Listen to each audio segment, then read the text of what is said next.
Welcome back at noon. Lisa Briggs from the Bruce Company is here answering your plant and gardening questions. Email them now to tips@channel3000.com. Hi, Lisa. Hello. Our table looking very fall today. It is looking very autumnal. This big thing. Happy first day of fall. I know. We're just like, what, a few minutes away. It's going to be happening here within the next hour. I think a small cat could live under here, honestly, and never be seen again. You know, a lot of the porches in my neighborhood already are filled with these. Yes. They're beautiful. Yes, they are. And a lot of ours are not in flower yet because it's been cloudy, but when they start to flower, they're pretty glorious.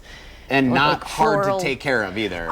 They tend to be over potted. Okay. Because they start doing this whole kind of pinching back situation early.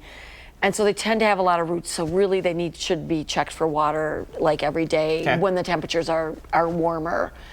Because they dry out really fast. Especially now since it's so warm outside. Yes, indeed. All right. Hey, let's get to the questions this afternoon. We're going to start with Florence. Florence says she has amaryllis bulbs with babies on the sides. How should she store the bulbs and what should she do with the babies to get them to rebloom?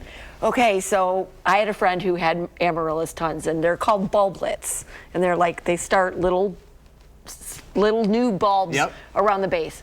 I used to send them to my mother. She lived in Florida, and she would put them in her garden. So that's one thought. If you know somebody who lives south of here, because they are a tropical plant, they're from South Africa, you could pass them down and they could put them in their garden. My mom had amaryllis in her yard every year.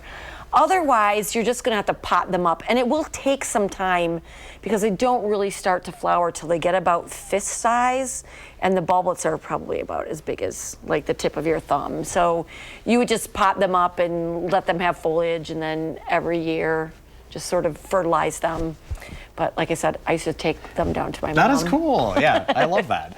All right, question number 2 comes from Mark. Mark has older varieties of hydrangeas that do not flower. Would he be better off replacing them with newer, better flowering varieties? So lots of the old hydrangeas flowered on old wood, and given that we had zone 4 winters, all the flower buds were killed, and so you'd have a green plant, but hardly ever any flowers.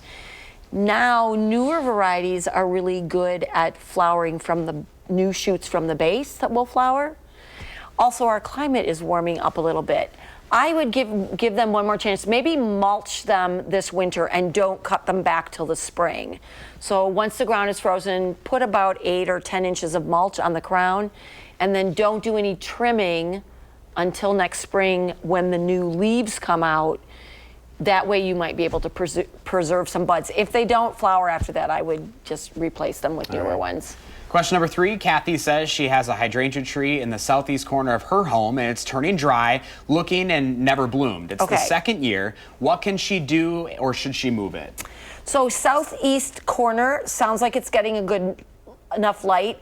A tree hydrangea, it's usually panicled hydrangea, need 4 to 6 hours to flower. 5 is better than 4, so check how much sunlight it's actually getting. If it's getting enough sun, they're pretty adaptable as far as soil conditions are concerned, but they don't like the soil to be hot. So if it's in an area where you maybe have it mulched with stone, I would change that out to bark mulch. Make sure it gets well watered. The other thing is that the pruning, they do prune on new growth, but if you let them go and you sort of prune them midsummer, at that point you're probably cutting off flower buds. All right, I think we have time for one more question. Linda sent us some photos that I showed you before we came back. She thinks it's a money tree. It is. That's awesome, and it has been healthy, but lately has these spots on the leaves. What causes this, and how can she remedy it? So it's looking stippled, and stippling can be signs of something like an insect infestation, like spider mites or something like that, or it could be a nutrient deficiency.